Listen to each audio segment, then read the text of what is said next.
वैसे आज के दिन अंतर्राष्ट्रीय संगीत दिवस यानी म्यूजिक डे भी है और संगीत और नृत्य का तो तालमेल बैठता ही है। तो चलिए आज के दिन को मनाने के लिए मुलाकात करते हैं भारत के पहले इंडियन आइडल से यानी अभिजीत सावंत से। इनसे मुलाकात करेंगे जहां इनके दिल का दर्द जानने की कोशिश करेंगे। Welcome to SBS originals. Abhijeet, जब आपका नाम लिया गया था that you are the first Indian Idol, तब दिमाग में सबसे पहला थॉट क्या आया था?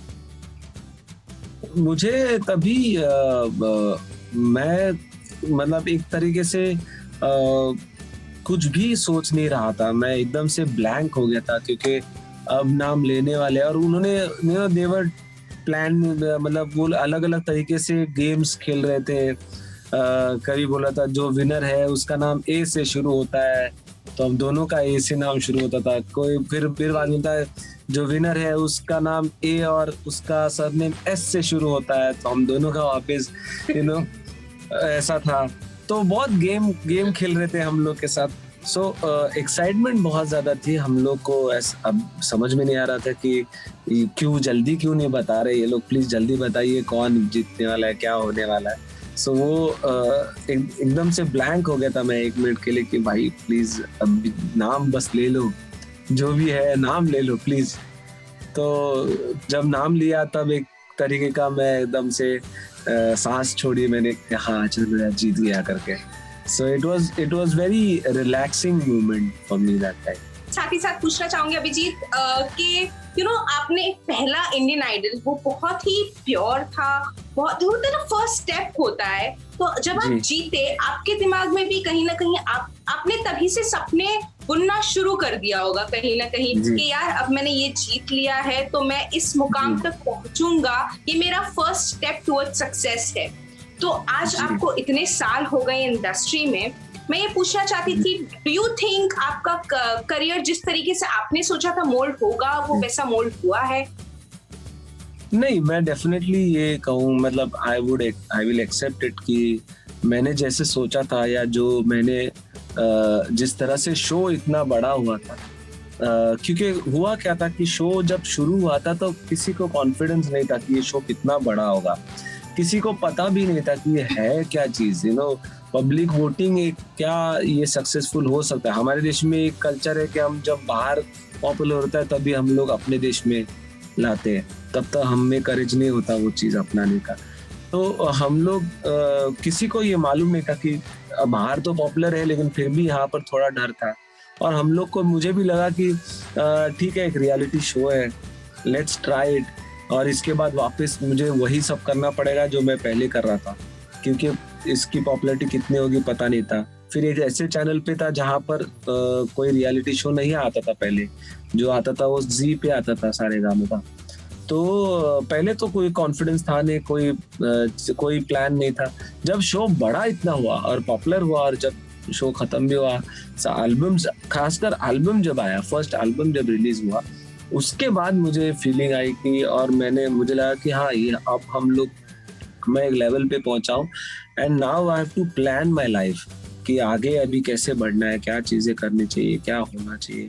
I tried my best, but I personally think कि बहुत सारे अलग अलग चैलेंजेस फेस करने पड़े जो मैंने कभी सोचे भी नहीं थे। और उस हिसाब से अगर देखा जाए तो डेफिनेटली आई वुड, जो सोचा था अपने बारे में एज अ सिंगर, वो मैं नहीं कर पाया और मैं लगा हुआ हूँ उसके लिए। अभिजीत, मैं ये, अगर आपने ये एक्सेप्ट कर ही लिया है तो मैं ये पूछना चाहती हूँ, where do you think you lacked? ऐसा कुछ था, ऐसा कोई आपको चैलेंज आया कि शायद आपको लगा यार मैं ये क्यों नहीं कर पाया? कहीं ना कहीं हम अपने करियर के बारे में बहुत सोचते हैं ये चीजें, तो where do you think you lacked? Actually बहुत सारे रीजन थे। एक तो सबसे बड़ा रीजन ये था कि उस टाइम में, आज के टाइम में बहुत इजी तो नहीं है लेकिन ओपन है, प्लेबैक मार्केट बहुत ओपन है। फिर दूसरी, उस टाइम में नहीं था, उस टाइम में वही 4-5 लोग थे, सोनू निगम, उदित जी और शान, या ऐसे 4-5-6 लोग ही प्लेबैक कर ही रहे थे उस टाइम में भी। तो अपना एक मुकाम वहां पर बनाना, कि मुझे एक गाना भी मिला या कि ये लोग हुआ करते थे, वो बहुत डिफिकल्ट था उस टाइम में सिचुएशन बनाना। तो इसमें मुझे बहुत सारे साल लगते हैं, you know, getting that one song which will create a mark for me, it was very difficult. दूसरी एक इम्पॉर्टेंट बात ये हुई कि मेरा करियर जो शुरू हुआ वो मोस्टली शुरू हुआ नॉन फिल्म म्यूजिक से, क्योंकि अगर आज भी आप अगर अभिजीत सावंत और अभिजीत सावंत ने किया हुआ काम अगर बात करेंगे तो हर कोई बात करेगा अबाउट आपका Abhijeet Sawant the first album जिसमें मोहब्बत दिल उठाऊंगा था, लफ्जों में कह ना सकूं, क्या तुझे पता है, ऐसे गाने थे। और दूसरा एल्बम जुनून जिसमें जुनून था और बाकी एक शख्स और बाकी सारे गाने थे। तो 2 बड़े एल्बम्स के बाद आई वॉज एक्सपेक्टिंग कि मैं इसमें ज्यादा अच्छे से कर सकता हूँ, क्योंकि मेरे हाथ में था, मेरे काबू में था, मैं एल्बम्स ज्यादा कर सकता था, एक पॉप आर्टिस्ट की तरह मैं अपने आप को और ज्यादा अच्छे से उभार सकता था। बट उस टाइम में म्यूजिक इंडस्ट्री एक बहुत बड़े टर्बुलेंस में थी, क्योंकि नॉन फिल्म म्यूजिक ऑलमोस्ट खत्म हो रहा था। मेरा एल्बम जुनून वो जो था वो लास्ट एल्बम था जो हिट हुआ, उसके बाद कोई एल्बम हिट नहीं हुआ नॉन फिल्म म्यूजिक में। Playback was very difficult again, क्योंकि हीरो वॉइस, खासकर मेल सिंगिंग, मेल वॉइसेस को बहुत ज्यादा क्रिटिक से गुजरना पड़ता है और हमेशा ही डिफिकल्ट होता है, क्योंकि आपकी वॉइस शाहरुख खान जैसे आर्टिस्ट पे आएगी, कोई बड़े स्टार पे आएगी, अगर उस पे भी नहीं आए, अगर आप मतलब एक आप छोटे जो नीचे का लेवल पे भी अगर स्टार्स है तो भी वो बड़े बड़े नाम है, आफ्ताब हो गया या कोई और भी हो गया, रितेश देशमुख हो गया, ये नाम भी बड़े हैं, तो उन सिंगर चाहिए थे और बड़े आर्टिस्टों को भी बड़े सिंगर चाहिए। तो ये एक बहुत ज्यादा बड़ा एक कहे तो डिफिकल्टी टाइम था उस टाइम में। हालांकि मैंने उस टाइम में फिर भी आशिक बनाया आपने में मर जाओ मिट जाओ गाया था।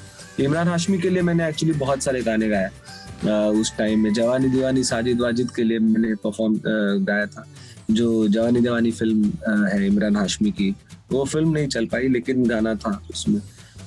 उसके बाद एक award winning, national award winning film है चिटागोंग, जिसमें मनोज बाजपेयी और नवाजुद्दीन सिद्दीकी सब लोग एक ही फिल्म में है। तो वो फिल्म के लिए मेरा एक बहुत ही प्यारा गाना है महालक्ष्मी के साथ, शंकर एहसान लॉय का म्यूजिक था। तो इस तरह से फिल्में की, लेकिन जिस तरह से एक लाइमलाइट में प्लेबैक सिंगिंग मिलनी चाहिए थी वो मिलना डिफिकल्ट था, क्योंकि ऑलरेडी बहुत ही ज्यादा एस्टैब्लिश एंड बहुत सालों से काम करके मंझे हुए कलाकार ऑलरेडी बैठे हुए थे। तो ये मेरा सबसे बड़ा ड्रॉबैक था। अगर प्लेबैक से ज्यादा अगर मुझे पॉप म्यूजिक और करने मिलता, तो और पॉप म्यूजिक अगर उस टाइम में ठीक ठाक चलता होता तो शायद और मेरे खास बहुत सारे अच्छे एल्बम्स हो सकते थे इस पर। अभिजीत, मैं आपको YouTube पर फॉलो करती हूँ और आप अपने गाने भी बनाते हैं, कवर्स भी गाते हैं, तो आप मुझे नहीं पता आपने अपना कमेंट सेक्शन पढ़ा होगा या नहीं, बट मैं पढ़ती हूँ। I have this habit of scrolling the comment section. तो मैं हमेशा देखती हूँ कहीं ना कहीं फैंस ज्यादा डिसअपॉइंटेड है, क्योंकि जब उन्होंने आपके लिए इतना वोट किया था तो उनको पता था कि आप में वो पोटेंशियल है, बट आज वो डिसअपॉइंटेड हैं और कहीं ना कहीं उन्हें लगता है कि ये बॉलीवुड नेपोटिज्म की वजह से आपको शायद वो मुकाम नहीं मिल पाया। उस पर आपका क्या टेक है? देखिए, नेपोटिज्म खासकर म्यूजिक इंडस्ट्री में नेपोटिज्म नहीं है, क्योंकि यहाँ पर फिर भी आपको वॉइस है, आपको परफॉर्म करना ही पड़ेगा, या कोई नेपोटिज्म क्योंकि क्या होता है जब फिल्मों की हम बात करते हैं और फिल्मों का नेपोटिज्म जब बात करते हैं तो अगर एक स्टार के लड़के को काम देना है तो पूरी फिल्म बनाई जाती है, पूरा बजट उस पर डिपेंड होता है, सब कुछ किया जाता है, एक पूरी फिल्म खड़ी की जाती है और फिर उसे काम दिया जाता है। बट वैसा म्यूजिक में नहीं कर सकते आप। अगेन जैसे मैंने कहा कि एल्बम बनाने का कल्चर ही खत्म हो गया था, एल्बम्स बन ही नहीं रहे थे।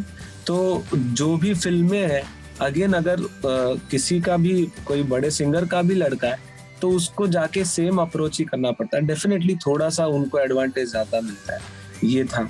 लेकिन मेरे लिए जो म्यूजिक में सबसे बड़ा जो जो डिसएडवांटेज हम लोग ने झेला, या खासकर रियलिटी शो से, और खासकर विनर्स जो डिसएडवांटेज झेलते हैं, वो है ब्रांडिंग का।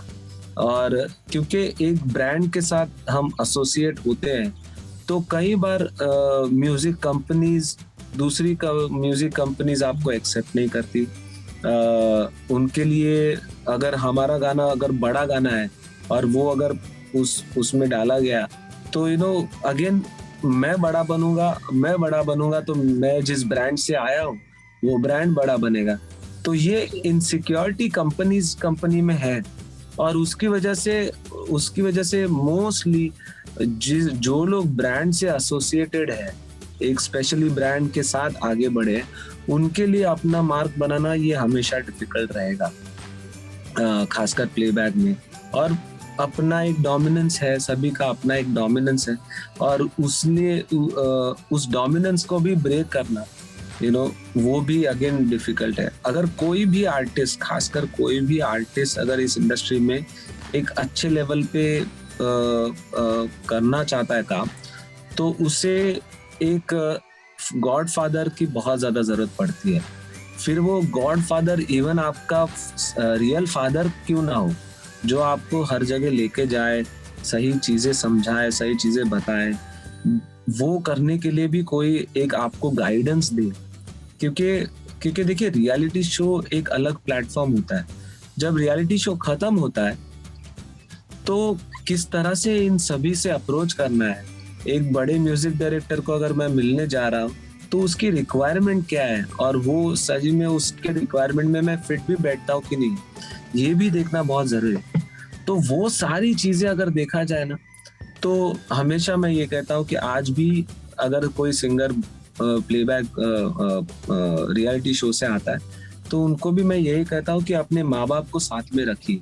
क्योंकि आप कोई भी प्लेबैक सिंगर देखिए, उसको अपने पहले 10-15 स्टेप्स आगे बढ़ाने के लिए उनके माँ बाप का, उनकी कंपनियों का बहुत बड़ा सपोर्ट रहा है, जो हमारे पास कभी नहीं रहा है। हमारा मैनेजर भी किसी और कंपनी का वर्कर है, वो हमारा आदमी नहीं है। Actually it's not our personal manager, वो ही is working for a company, और वो ज्यादा फेवरेबल डिसीजन कंपनी के लिए लेगा rather than the individual artist. तो ये एक डिसएडवांटेज हमेशा रहा है, और इसीलिए भी ये प्रॉब्लम रही है। जी, आपने जैसे कि ये कहा कि आपका करियर उस वे में नहीं जा पाया जैसा आपने सोचा था। तो हर किसी के करियर में, मेरे खुद के करियर में बहुत अप्स एंड डाउन्स आए हैं। तो मैं ये जानना चाहती थी, ऐसा कौन सा लोएस्ट पॉइंट था आपकी जिंदगी में जो आज भी आपको याद है, और how did you manage to break out of it, come out? मेरे लिए लोएस्ट पॉइंट, जैसा आपने कहा कि क्योंकि क्या होता है, हम लोग, ये एक काइंड ऑफ अ जर्नी है, एंड ये जर्नी में हम चलते रहते हैं। खासकर एक आर्टिस्ट की जर्नी तो बहुत ही ज्यादा हेक्टिक होती है। वो हमेशा कहीं ना कहीं हर चीज से फाइट करते रहता है। वो कभी कमर्शियली फाइट कर रहा है किसी चीज से, कमर्शियली अगर वो सेटिस्फाइड है तो वो इमोशनली अपनी इश्यूज से फाइट कर रहा है, इमोशनली अगर वो ठीक है तो वो वर्क वाइज चीजों से फाइट कर रहा है। तो इस तरह से जर्नी हमेशा हेक्टिक रही है, हमेशा बिजी रहती है। हम लोग चलते रहते हैं, काम करते रहना, आगे बढ़ते रहना, क्योंकि we are not employees, we are not working for a company जो हमें हर महीने एक सैलरी देने वाला है, और हम 10 साल 15 साल के लिए मेरा एक करियर सेट है, वैसा है नहीं। सो मैं तो अपना काम कर रहा था, लेकिन एक बार मैंने एक गाना रिलीज किया था, और मुझे उसमें किसी ने कमेंट डाला कि आई वॉज डिसअपॉइंटेड, जैसे आपने कमेंट पढ़ के मैंने बताया, तो मुझे एक ने कमेंट डाला था कि I was disappointed that I voted for you. And that was मेरे लिए लोएस्ट पॉइंट था। मैं सोचा कि ऐसा मैंने क्या किया है, मतलब हम अगर मेरे आगे जगह पे कोई दूसरा व्यक्ति होता, दूसरा इंसान भी होता, तो वो भी वही काम करता जो मैंने किया है। मैं कोई अलग से चीजें नहीं करने की कोशिश कर रहा था, या मैं बहुत अपना करियर छोड़ के बाकी सारी चीजें कर रहा था, ऐसा भी मुझे नहीं था। लेकिन यहाँ के यहाँ का जो सिस्टम है, जो इस इंडस्ट्री का सिस्टम है, वो क्रैक करने के लिए कई साल लग जाते हैं और कई लोग अलग अलग तरीके से उसको फेस करते हैं, कई लोगों को अलग अलग तरीके से उसके चैलेंजेस होते हैं। ये जरूरी नहीं है कि हर कोई आदमी, हर कोई इंसान जो कर रहा है वो बहुत सक्सेसफुली हो, और हर इंसान अपने करियर ग्राफ में हमेशा अपने आप को एक पायदान नीचे ही पाता है, बट ऐसा जरूरी नहीं कि वो ये सोचे कि वो अनसक्सेसफुल है। बट ये लोग जिस तरह से आपको पोर्ट्रे करते हैं, जिस तरह से आपको दिखाने की कोशिश करते हैं, जिस तरह से आपको डिसअपॉइंट करने की कोशिश करते हैं, वो ज्यादा डिसहार्टनिंग होता है रादर देन थिंकिंग कि हम काम खराब कर रहे हैं। क्योंकि आप देखिए या मैं, कोई भी देखिए, हम हमेशा अपने एफर्ट तो पूरा डालते हैं, उसका रिजल्ट क्या आएगा ये तो उस काम पे डिपेंड करेगा, ये उस चीजों पे डिपेंड करेगा। शायद मैं उसके लिए फिट हूँ नहीं हूँ, लेकिन हमारा एफर्ट तो कम नहीं था। बट लोगों को शायद अभी भी हमारे देश में ही अगर देखा जाए ना, तो म्यूजिक को लेके इलिटरेसी बहुत ज्यादा है, या म्यूजिक इंडस्ट्री को लेके इलिटरेसी बहुत ज्यादा है। लोगों को बहुत ऐसा लगता है कि हमने एक आर्टिस्ट को बना दिया, वोट दे दिए, ये जीत गया शो, अब इसको सब लोग इसके दरवाजे के बाहर खड़े हैं, भाई मेरा गाना गाने आओ, भाई मेरे फिल्म में गाना गाने आओ, भाई मैं या ये कर रहा हूँ। ये ऐसा नहीं है। इंडस्ट्री के आप इंडस्ट्री में कदम रखने के बाद वो अलग से एक स्ट्रगल है और वो अलग एक फाइट है, उसके लिए लड़ना और अलग तरीके से लगता है। तो बहुत सारे डिसएडवांटेजेस एंड एडवांटेजेस है, एंड बहुत सारे चैलेंजेस है इस पूरे वर्ल्ड में। बट जब फैंस आपको कभी ये कहते हैं कि नहीं आए, कि हमें नहीं अच्छा लगा, तो वो शायद कहें कि वो सबसे ज्यादा लोएस्ट पॉइंट होता है मेरी लाइफ। अभिजीत, मैं ये पूछना चाहती थी, दिसंबर 2019 में, if I'm not mistaken, आपने एक अपना सॉन्ग निकाला था बेबी, जहाँ पर आप एक अलग अंदाज में दिखाई दिए, जो हालांकि हमने हमेशा अभिजीत को एक सिंपल और एक डाउन टू अर्थ पर्सन देखा है, और यहाँ पर आपने थोड़ा एक्सपेरिमेंट करने की कोशिश की। सॉन्ग तो लोगों को पसंद आया, बट कहीं ना कहीं वो अभिजीत का एक अलग अंदाज शायद उनको थोड़ा भाया नहीं, और वो परफॉर्मेंस में वही वापस बोल रहे थे कि यार हमें वो सिंपल वाला अभिजीत देखना है। तो इस पर आपका कैसा रिएक्शन होता है? और साथ ही साथ मैं ये भी ऐड करना चाहूंगी, काफी लोगों को आपसे ये शिकायत है कि आप YouTube कमेंट्स का कभी रिप्लाई नहीं करते। मेरा लाइफ का ही प्रॉब्लम ये है। पहले आपको सेकंड सवाल का मैं जवाब दे रहा हूँ कि मैं वैसे भी थोड़ा इंट्रोवर्ट पर्सन हूँ, और मैं कमेंट्स पढ़ता हूँ, मैं बहुत ज्यादा कमेंट्स पढ़ता हूँ। मैं हमेशा, आजकल जो है कुछ भी आता है तो मैं मतलब लोगों का रिएक्शन क्या है वो मैं समझने की हमेशा कोशिश करता हूँ। और जैसे आपने कहा कि बेबी के बारे में, मैं बेबी के ऊपर के भी बहुत सारे कमेंट्स पढ़ा। तो जब हमने स्टार्ट किया कंपोज करना, मैंने जब कंपोज करना स्टार्ट किया मेरे ब्रदर के साथ, तो ये गाना हमें लगा कि हम लोग कर सकते हैं, कुछ डिफरेंट होगा, कुछ अलग होगा जो आज तक हमने किया नहीं है। बट अगेन चीज वही आती कि म्यूजिक के बाद म्यूजिक को लेकर लोगों ने कमेंट नहीं किया, या म्यूजिक बिकॉज ये गाना मैंने गाया, जो मैं हमेशा सूदिंग और नॉर्मल और एकदम प्यार वाले ही और ऐसे ही भाव रखता हूँ, उस आदमी ने गाया, तो वो ज्यादा उनके लिए अनप्लेजेंट था। रादर देन अगर यही गाना आप कोई टोनी कक्कड़ गाता या फिर मिक्का सिंह होता है, तो वो फिर भी वो लोगों को पसंद आता। और देखा जाए तो प्रोडक्शन वाइज बेबी एक बहुत ही अच्छे लेवल पे अच्छे प्रोग्रामर्स, अच्छे टेक्नीशियन, अच्छे म्यूजिशियंस को लेके बनाया हुआ सॉन्ग था। बट उस पे चर्चा ही नहीं हुई, उस पे कोई किसी ने बात ही नहीं की कितना अच्छा गिटार रिफ है, या कितना अच्छा ब्रेक है, या ब्रेक में अच्छा नहीं लगा मुझे, या सॉन्ग अच्छा नहीं लगा, या लिरिक्स अच्छा नहीं लगा, या मुझे वर्ड्स अच्छे नहीं लगे। इसके बारे में कोई किसी ने बात नहीं की। बात इसके ऊपर है कि अभिजीत सावंत ने क्यों गाया, जी, हेलो। तो क्या आपको लगता है कि कहीं ना कहीं इंडस्ट्री तो हालांकि टाइपकास्ट करती ही है, तो क्या यहाँ पर अभी जी। फैंस ने आपको कहीं ना कहीं एक मोल्ड में एक टाइपकास्ट कर चुके हैं और वो ब्रेक थ्रू करना आपके लिए थोड़ा मुश्किल हो रहा है? यस डेफिनेटली, ये टाइपकास्ट किया गया है ऑलरेडी, और यही सबसे बड़ा इशू है। आप देखिए, ये हम पूरे इंडस्ट्री में या मेरी जर्नी के, अगर आप ये जो लोएस्ट पॉइंट की बात करें या जो भी ग्राफ ना आगे जाने की बात करें, तो ये सबसे बड़ा रीजन यही है कि टाइप कास्ट हो जाते हैं लोग, और लोगों को टाइप कास्ट किया जाता है। एक ओपन माइंड से उनको देखा ही नहीं जाता। अगर रियलिटी शो से आया हुआ सिंगर है तो रियलिटी शो वाला ही सिंगर है, इस तरह से उसको देखा जाता है। या अगर वो कोई बोलेगा पंडित जसराज जी का स्टूडेंट था, शागिर्द था, तो उसको ले, अरे अच्छा जसराज जी का शागिर्द, अच्छा सुनाओ भाई क्या गाते हो, इस तरह से ऑलरेडी उसके लिए एक इमेज क्रिएट की जाती। तो इस तरह से इमेज बिल्डिंग जो है ये ज्यादा इम्पोर्टेंट है, ज्यादा बड़ा इश्यू है, समझ लगता है।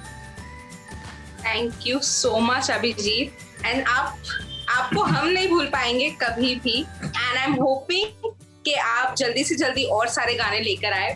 Thank you. Okay, take care, bye bye.